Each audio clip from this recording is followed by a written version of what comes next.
Hello and welcome to the Nightbulb. Today we will be reviewing the latest and last version of Nightbulbs add-ons.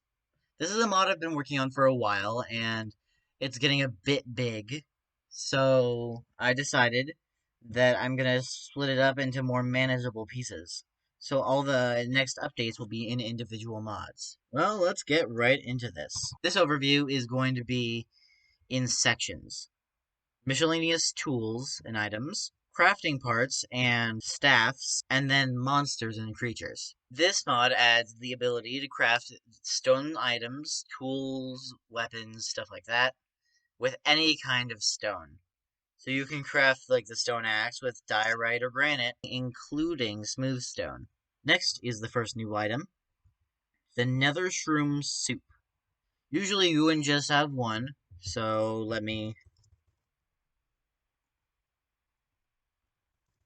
here we go. So basically, it gives you a very small amount of fire resistance, but you can eat it really fast. So if you have like a stack of these in your hotbar, you fall into a lava lake, you can eat it constantly while going through the lava, and you'll have fire resistance. You can craft this in a shapeless recipe with a bowl and both kinds of nether mushrooms. The next thing that this mod adds is the hammer. The hammer can be used as a pickaxe, but it's got a much more crucial purpose. It can turn stone to cobblestone, which can be turned into gravel, of which can be turned into sand. Craft it with 2 sticks, 4 of any type of stone except for cobblestone, and an iron nugget. Next is the sieve. Sieve, I'm not sure. Let me look. Sieve.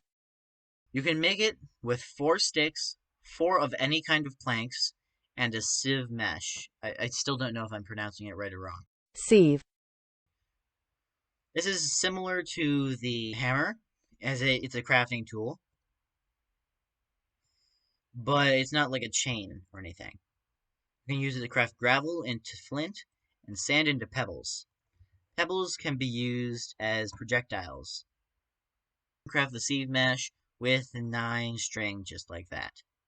Next thing is the throwing card, which is just a basic projectile, though it does stack up to 51. Craft the throwing card with paper, red dye, black dye, and an iron nugget. This is also a shapeless recipe. Next is the Orb of Power. You can craft it with 2 blaze powder, 2 gas tears, and an ender pearl. And it gives you strength. And after a cooldown, you can do it again. Next is the Infinibubble. It does the same thing as the Orb of Power, but with water breathing. Craft it with glowstone dust, an ender pearl, a water bucket, and 2 of any kind of stained glass panes. Next is the Mirror of Illusion. The Mirror Illusion works just like the other ones, but with invisibility. You can craft it with 2 iron ingots, 2 iron nuggets, an emerald, any kind of stained glass, an ender pearl, and 2 magma creams. Next is the gold pan. It can be crafted with 8 iron nuggets and an iron ingot. And if you right click it on sand that's adjacent to water, it'll get a bunch of stuff. You get mostly gold, and then you can also get iron and obsidian rarely. Last in this category is the koala plushie, which is basically just a decoration block for your base. You can craft it with 3 string, a light gray dye, light gray wool, a stick, and 2 polished black stone buttons. You can also get it from a journeyman leatherworker villager. On to the next category, crafting items and staffs. First crafting item is the iron piece. Craft it with 8 iron ingots and an iron nugget. Next item is the long stick. Craft 7 sticks like this, or any way you want to. It is a shapeless recipe. Next is the staff. Put a long stick, 2 iron pieces, and 4 leather strips into the crafting table to make a staff, which is the base staff used to make all of the other kinds of staff. To make the leather strip, you either smelt rotten flesh or put a piece of leather in the crafting table and you can get 9 out of it. Last but not least is the Raven Totem. To craft it, you need 4 feathers, 2 blaze rods, 2 of either coal or charcoal, and 1 wither skeleton skull. Now, for what these crafting materials become, the staffs. To make the Raven Staff, which is a basic projectile with a short cooldown, you need 2 Eyes of Ender, a diamond, 2 string, a staff, 2 magma cream, and a raven totem. Next is the Frost Staff, which it also shoots a projectile with a short cooldown, and basically, if I summon a sheep, whatever it hits cannot move whatsoever. And then that's the last for this category. Next, mobs and creatures. The first mob we're going to start out with is the maggot.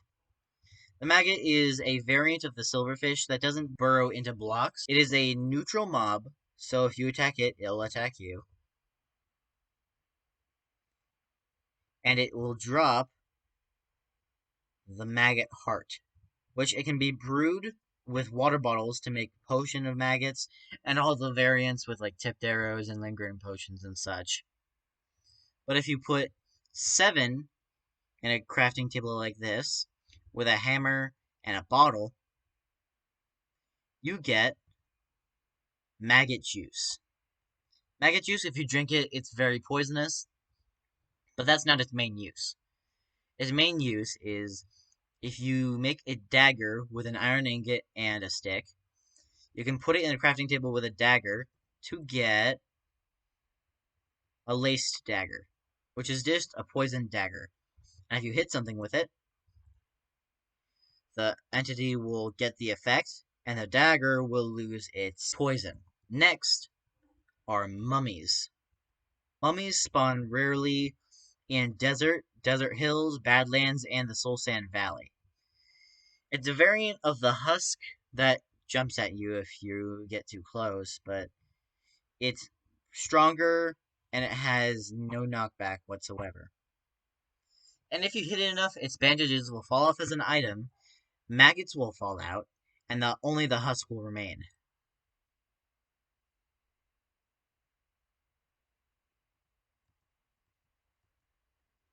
But remember, I accidentally hit the maggot with the sweeping. But if you don't want to fight the maggots, you don't have to. If you don't hit them, then they won't hit you. But for this next demonstration, I have to get the bandage. They are super strong, though. I recommend not fighting them. Whew. The bandage will actually help me a lot for this part. Bandage, you can hold right-click to use it to heal yourself. Or you can surround an apple with it in the crafting table to get this. This is a mummified apple. It's like a golden apple, but for if you need to escape. Like if you're in a horde of mobs. Eat this. You'll get absorption, resistance, and regeneration 6. You also get hunger and weakness 6. So you'll be virtually invulnerable, but you won't be able to do any damage back. Next mob is the Illager's Chef. It will spawn in the Badlands and Badlands Plateau. It's a neutral mob, so if you don't attack it, it won't attack you. And it drops this wooden spoon. And the spoon can be used as a mildly good shovel. Next, but definitely not least, is the Wisp. The Wisp can be found spawning rarely in birch forest, birch hills, and mutated birch forest biomes. It's small and flies around, so it's even harder to find, but you'll be able to find it via the sound it makes or the particles it emits. This is the Wisp. If you give the Wisp a red mushroom, it'll give you something in return. Wisp Essence. Wisp Essence is basically the Wisp's gift to you. The Wisp is immune to physical damage, so if you try to hit it, nothing will happen. But if you hit it with an arrow, or any other kind of damage other than lava, you'll do damage. And it will drop a wisp tear. These can be crafted into 2 items. The wisp essence crafted with an ender pearl in a shapeless crafting recipe can make the orb of regeneration, which makes an area effect cloud around you that gives you regeneration. It's the exact same thing with this one, except with the wisp tear to give you the orb of pain, which is the exact same thing but with harming. And last but not least, advancements. First one is a chef's lament. To get it, you have to kill an illager chef and get its spoon.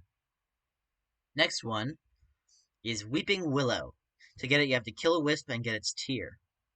Last but not least is My Freeze Ray. To get it, you have to get the Frost Staff. But that's pretty much it.